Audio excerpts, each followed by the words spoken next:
Quarantine curfew imposed in 17 police divisions in the Gampaha district. 8,000 close contacts of COVID patients from the Minuwangoda cluster sent to quarantine centers.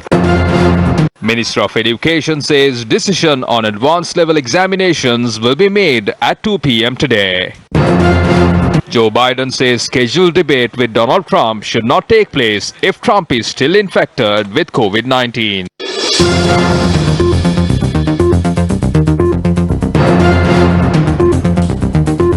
Hello there, very good afternoon and welcome to Lunchtime News on TV1. I'm Martin Satyanesan for the Newsfirst team. Let's start off with a look at your lead story for this afternoon. The quarantine curfew came into effect from today morning for multiple 17 areas in the Gampaha, Kalaniya and Negombo police jurisdictions will remain in effect until further notice.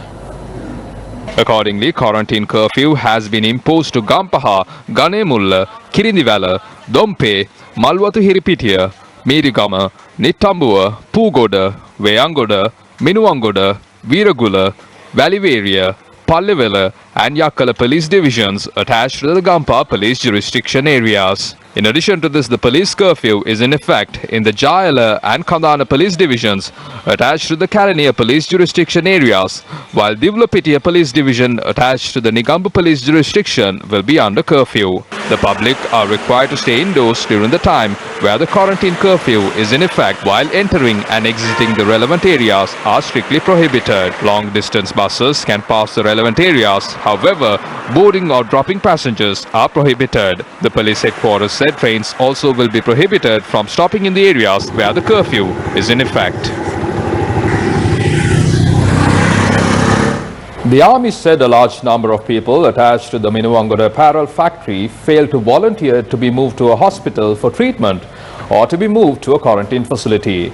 Chief of Defence Staff and the Commander of the Army, Lieutenant General Shavindra Silva, said as a result of the situation, a quarantine curfew was imposed for the Gampaha police jurisdiction and the Jayala and Kandana police divisions. මේ වෙන විට විශේෂයෙන්ම Gampaha police කොට්ටාසයටත් ජායල සහ I urge all those attached to the Minuwangoda apparel factory who tested positive for COVID-19 following PCR tests and failed to move into treatment or quarantine to immediately do so, considering the well-being of the general public.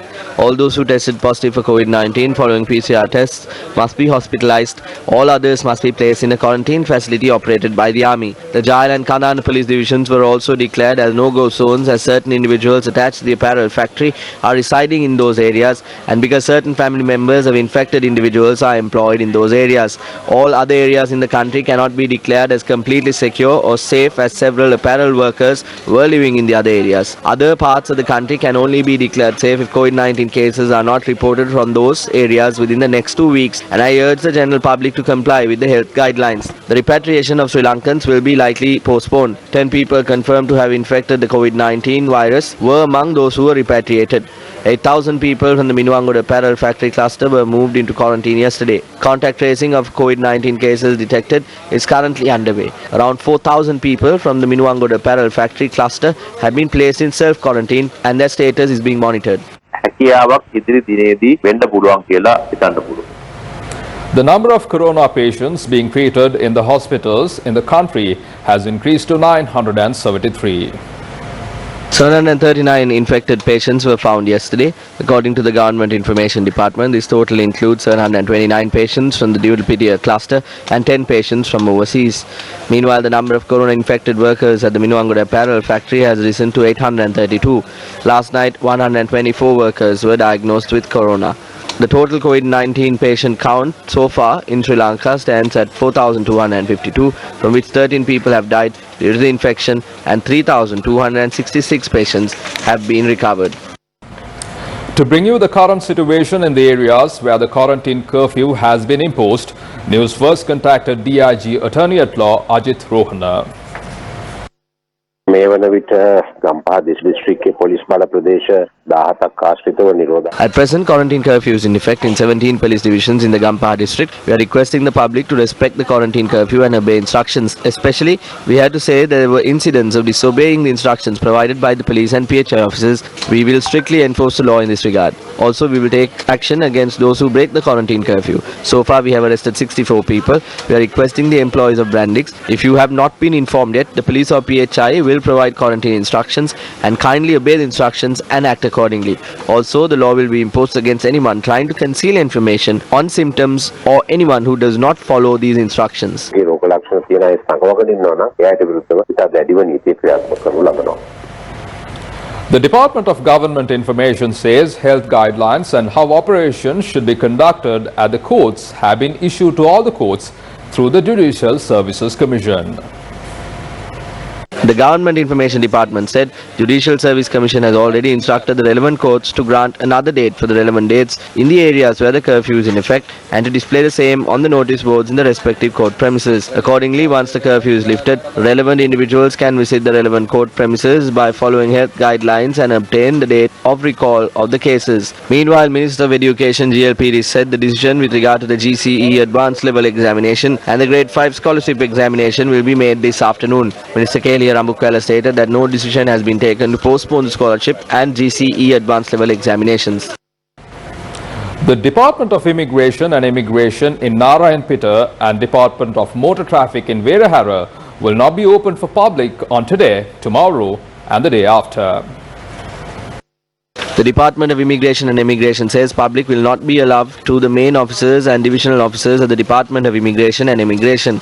A statement issued by the department states that the public is requested to contact the relevant divisions by telephone and through email from 8 am to 4:30 pm to obtain the services. The one-day service of issuing the national identity cards will be on hold tomorrow and the day after. Commissioner General of Registration of Persons Vyani Gunatilaka said the decision was taken in view of the COVID-19 situation in the country. The normal services of the department are functioning without any interruptions.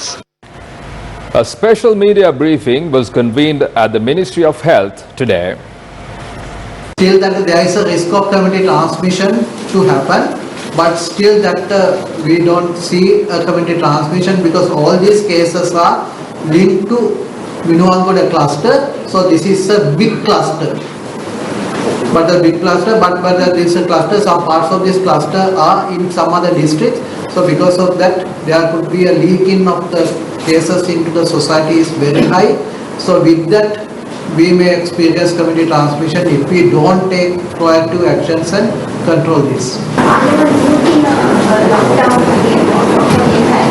At the moment, we don't see anything because that such a need, because that actually this is a cluster that we have identified, and that we are knowing that where these people are, the majority where are they, and we have imposed a curfew, that a local restriction of movement in this area. So with that we can we think that we will be able to contain it. So if it is not possible, then only that we will be thinking of to going into a next step.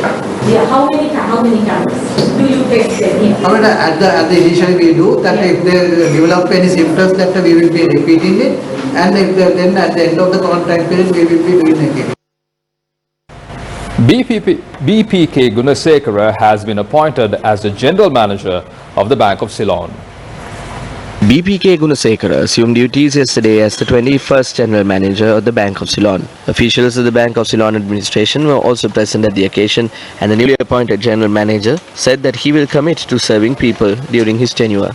It is difficult to run an institution without making a profit. As a state bank, we serve the people. We have a responsibility as a state bank to strengthen the economy of the people and make a prosperous environment to the people. I would like to take this opportunity to say that I will commit myself to guide my staff in implementing necessary policies to achieve our goal. The National Center for Children with Cerebral Palsy and Other Development Disorders, together with a number of other organizations, launched an app that would digitally connect children with special needs and their families to various special services provided. The newly launched disability app includes services such as disability screening, development screening, access pediatricians, early identification and intervention, and multidisciplinary team support. Users can now download the disability app on their Android smartphones to access user protocol. 40,000 children in Sri Lanka, 17 million around the world, have this condition known as cerebral palsy. If society decides that they are disabled, they will be, but actually they are not. And that is the point of today. If we are able to collaborate as individuals, as businesses, as experts, and if we are able to do something to help these young people and their caregivers to benefit from knowledge, therapies, from different forms of diagnosis, different access to different expertise, then we can deliver change. We must understand that if society assigns a label of disability to any one of these children, it is an injustice because, in fact, they are different in their ability. And so one of the objectives that we have with this program is to share knowledge of people with different ability.